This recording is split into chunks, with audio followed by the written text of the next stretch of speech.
Monsieur Descoppet, vous êtes directeur de la collective de prévoyance Copré et spécialiste de la gestion des avoirs du deuxième pilier. Dites-nous, avec les rendements négatifs des obligations de la Confédération suisse, qui était habituellement le fonds de portefeuille idéal et prisé par les caisses de prévoyance, est-ce que les obligations suisses cessent d'être un actif sans risque et quelles sont les alternatives aujourd'hui ?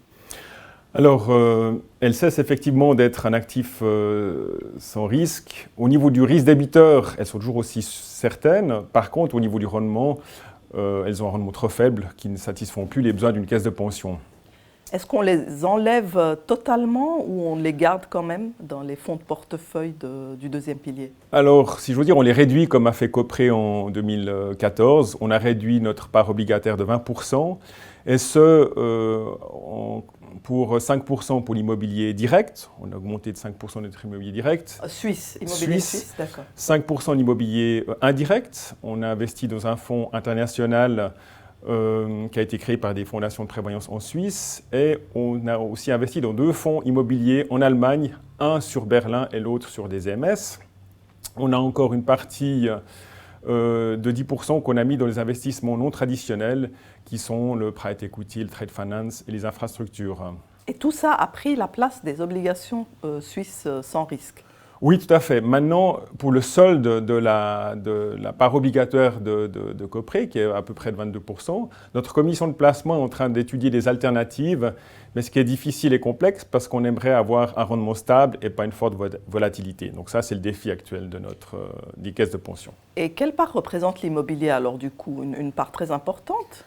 Alors l'immobilier dans notre caisse de pension représente 35%, donc 30% en immobilier direct en Suisse et 5% en immobilier indirect. Oui. Et effectivement, par rapport à l'immobilier, il faut sortir des sentiers battus, regarder en tout cas se diversifier géographiquement en Suisse allemande, regarder dans des centres secondaires, des centres urbains secondaires, et sortir peut-être du biais classique d'acheter des objets locatifs, mais peut-être prendre des objets qui sont en développement, en construction. Et commercial aussi. Et surtout, justement, du commercial, peut-être se baser sur des immeubles qui ont une forte composante de revenus locatifs, commercial et administratif. Ce qui est pas la vocation première d'une caisse de pension, parce qu'effectivement, il y a peut-être plus d'incertitudes sur les baux. Mais il faut sortir des sentiers battus pour trouver des solutions. C'est très intéressant pour des assurés que nous sommes de savoir que nos avoirs maintenant de retraite sont plus dans de l'immobilier commercial, effectivement.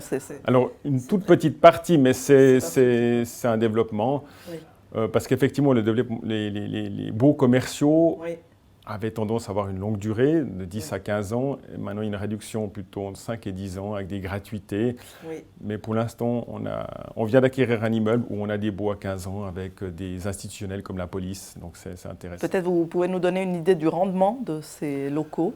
Alors, donc, on va acheter ces locaux avec un rendement estimé à 4,5. C'est clair que le commercial a un rendement plus important que c'est assez inespéré dans l'environnement de marché actuel. Tout à fait, comme tout à fait. Rendement. Si on regarde l'immobilier d'investissement locatif, là, c'est clair que les rendements sont plutôt proches des 3,5.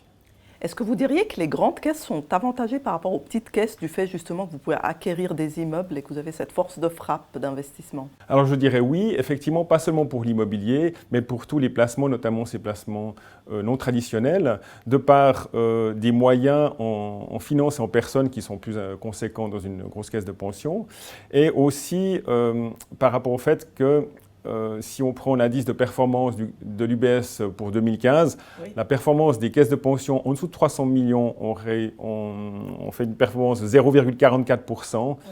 Et la performance des caisses de pension dépassant le milliard était d'un 0,3. Donc pour 2015, on a vu une différence entre les petites et les grandes caisses. C'est démontré. Ça, c'est une chose. Deuxième chose aussi, par rapport à ces placements non traditionnels, il y a des tickets d'entrée, des investissements minimaux dans ces placements. Pensez au capital investissement, c'est-à-dire le private equity. Notamment, mais ça peut être aussi l'infrastructure ou certains fonds où il faut un ticket d'entrée minimum de 5 à 10 millions. Et les petites caisses de pension ne peuvent pas entrer à ces conditions. Ça peut être la totalité de leurs actifs. Donc c'est pas... Dernière question, qu'est-ce que vous dites à un épargnant qui se lance en indépendant et qui ne veut pas laisser ses avoirs dans les caisses de pension, son deuxième pilier, il veut le gérer lui-même, il dit je suis indépendant, je le mets sur un compte épargne, je l'investis comme j'ai envie, Est-ce que vous l'encouragez ou vous le découragez? Alors disons qu'il faut qu'il réfléchisse déjà du moment où il sort de sa caisse de pension et qu'il retire son argent en tant qu'indépendant, il aura une année pour faire quelque chose de cet argent. Soit il le retire, soit il le laisse dans le cercle du deuxième pilier. On a pu constater que les caisses de pension donnent un intérêt qui est plus élevé que les avoirs d'épargne ou les comptes de libre passage. Donc ce sera ça qu'il faut qu'il regarde. Il va se retrouver avec son argent, il va faire le tour sur Internet des solutions d'épargne et il verra qu'il aura, faibles, à mon avis, pas autant que s'il avait une solution de prévoyance. Oui. Tout à fait. Voilà. Ouais.